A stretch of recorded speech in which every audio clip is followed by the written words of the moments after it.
Copeland Book Market is a publishing market, so it's a platform to bring together publishers who come and take stalls and present their books. And there's a whole range of different publishers involved in the market, from quite established publishers to much smaller self-publishing collectives and individuals.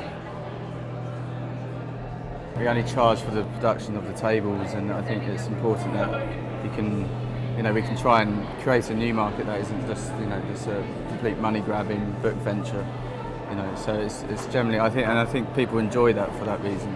It's because publishers, it's not an easy trade or profession as well. So you have to find ways to support each other in that kind of process. And Bold Tendencies have enabled us to do that as well by allowing us to host it up here and helping fund us as well. When I think of what independent publishing is, it's just when the publishers have control over all of the kind of means of production, like everything from what they're publishing to how they're doing it, how they're designing it, and how it looks, and where it goes. Self-publishing is really good because you can experiment. You can publish things that mainstream publishers wouldn't want to touch, like crazy experimental fiction, things that might fold out of the publication, or things that normal people have trouble managing on a large scale and on more kind of mainstream scales.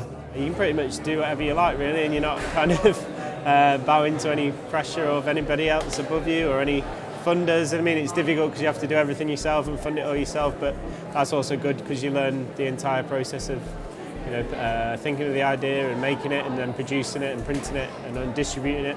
So it's quite a slow process to learn all that, but once you do, it's fantastic because you can just do your own thing, really.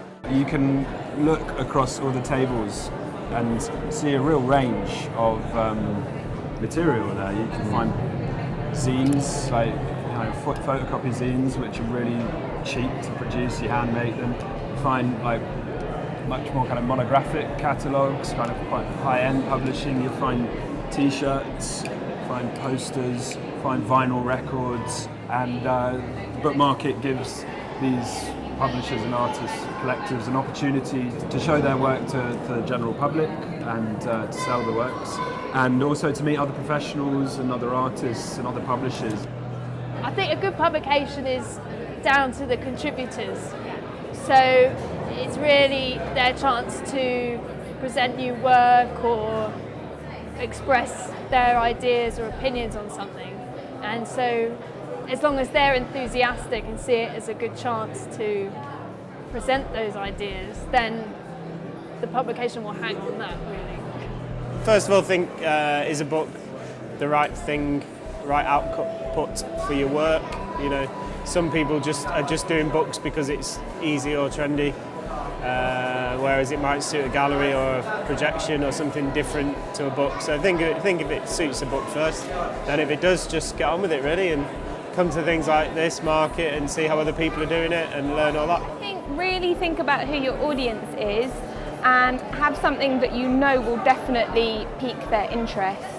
In terms of advice for self-publishing, I think it really depends on what you're doing. It's like the scale of it and the kind of aesthetic of it and so on. But really, I would just say just get on with it. Like, I don't think, often people worry about the cost of doing it and so on. I think there are loads of ways you can do things now, whether it's with a big budget or a small budget, and I think really don't hesitate and just get on with it. One really important thing is to realise that once you've made that thing, you've really got to make it get out there and make sure people see it. And there's a lot of really great support networks and ways of achieving that, especially in London. So kind of get to know those bookshops and those distributors, and go to places like this and talk to people about what you do.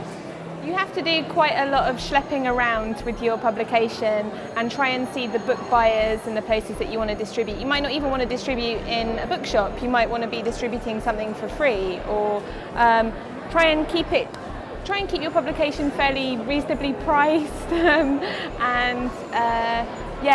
you have to put the work in and just really go to people and tell them how brilliant it is.